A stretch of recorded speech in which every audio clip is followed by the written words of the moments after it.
All right, Bitcoin's been doing a bit of dumping over the weekend. In this video, I want to go over the higher time frame levels. The more important levels within this range, I just kind of want to give a refresher. There's not too much to go over scalp wise, since the last few days have just been straight down basically.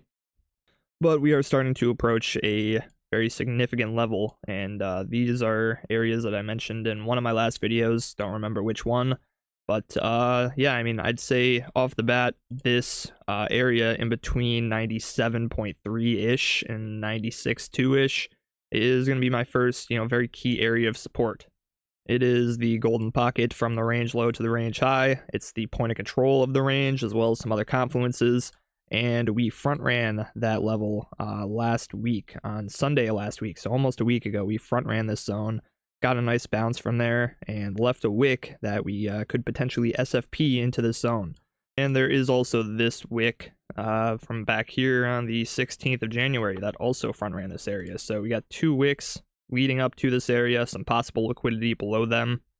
And that is currently my first higher time frame long idea. I think if we start working our way down here with some bullish signs, maybe some local divergences as we SFP that area, as well as some regional divergences, maybe it's not necessarily a perfect SFP, since the point of control is kind of far down there in this box. We may just kind of float down here for a little bit. But if we see the bullish signs, and if we then reclaim this wick low, I'd be looking at this wick low as the reclaim. I'd be looking for long trades. Below that is another important area of support, and potentially if this area doesn't work, or maybe we only get a temporary bounce from this zone, then this would be my next key area of support. If I click on the box, it pulls up the coordinates right next to it, so you can look at those.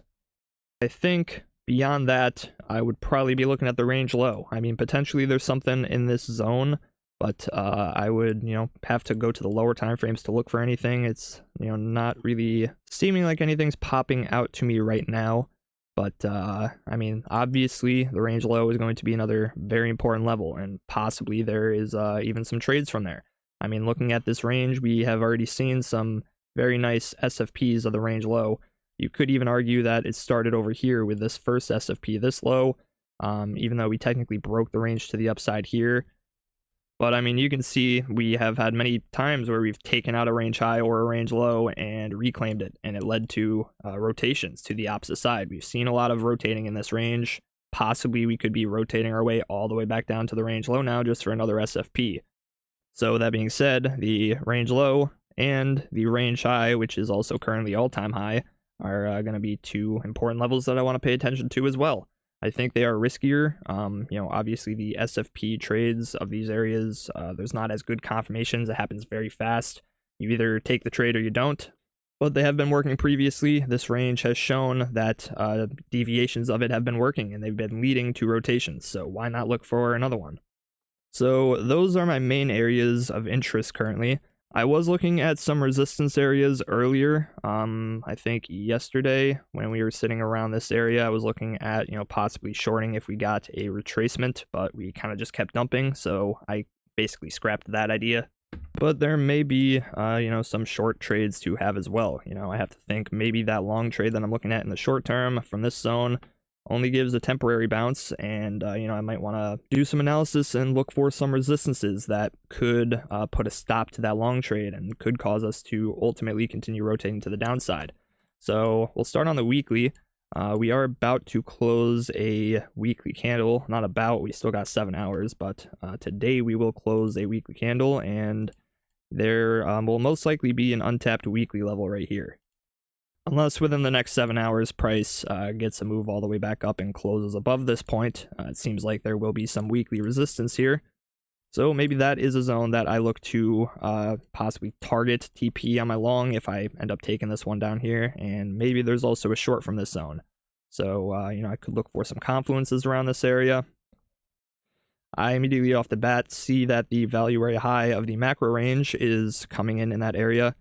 And, less important, the point of control, the value area high of this smaller current range that we're trading in, but that is not that important, I don't think.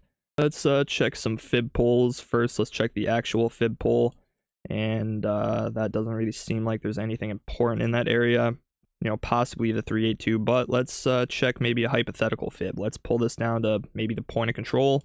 And if that's the case, the 0.5 is closer to that weekly. All right, one more thing I want to check. Let's check some anchored VWAP pulls from these highs. We'll start with all-time high, and that is currently above the weekly level, so that gives us potential for this to continue moving to the downside by the time we actually get up to this area. All right, so there's a bit of confluence around this weekly at 102.530, we'll say. It really comes down to how price acts there, though. I mean, if we take out this low and then get a super bullish move up to here, no low time frame divergences, super quick price action, then I'm probably not going to short that. I may still TP here, but since that weekly, if it ends up confirming there, will be around the value area high, then I like that confluence just because it's already at one of my main decision points. This value area high is a very important point. I mean, I went over in one of my last videos why it isn't so important. I mean, we got above it, we tried to hold it as support, we are now failing to hold it, which is one of the reasons why I'm expecting a move down towards the point of control. Sort of like order flow, you lose the value area high, you're not able to sustain above it. Once you get above it, you fall back down below it. There's a good chance you rotate to the next logical area, which is the point of control. And if we want to, once again, get back up to all-time high, then we have to get past this new area of resistance. This, area which was trying to act as support is now most likely going to act as resistance for us. So I think those are the main levels. To make it a bit easier to understand, I'll put some positions on these areas. Doesn't mean that I'm going to be setting limit orders at these zones. This is just telling me that I'm looking for confirmations in these areas. And for this one, I'd probably target up to that weekly to start with. That still gives good risk reward. There is possibly a short trade from this area. If I did take that, I would probably primarily be targeting the point of control, and then if we lose that, we can target lower. And I would, of course, also be interested in a short from the range high. There is also an NDPOC up here. There's possibly a separate short trade there. If there's a reaction with good confirmations, I may take a little scalp. That would definitely be, a lower time frame, tighter stop loss kind of entry. And I think that is it. These are my higher time frame areas, my higher time frame ideas. Any other trading that I do is going to be on lower time frames and lower time frame context, so there's no point in talking about that because there's a good chance by the time I upload, that kind of stuff will be irrelevant. It is very timely stuff. So these are the higher time frame stuff, the areas that I'll be watching for the next probably few weeks as long as we're trading within this range. And things may change. I may decide to prioritize other ideas over others. I may decide that I might want to scrap some ideas. Maybe I have a reason to say I don't want to take this short, or I don't want to take this short, or even this one. We'll have to see. At this point, these are just ideas, and I think these are all valid areas to look for ideas at. So, yeah, that's it for this video. Don't want to spend too much time here. Thank you, everybody, for watching. If you enjoyed, consider leaving a like, subscribing to the channel, leaving a comment. That helps to support my channel, helps my channel to grow, and I really appreciate it. And I'll see you all in the next one.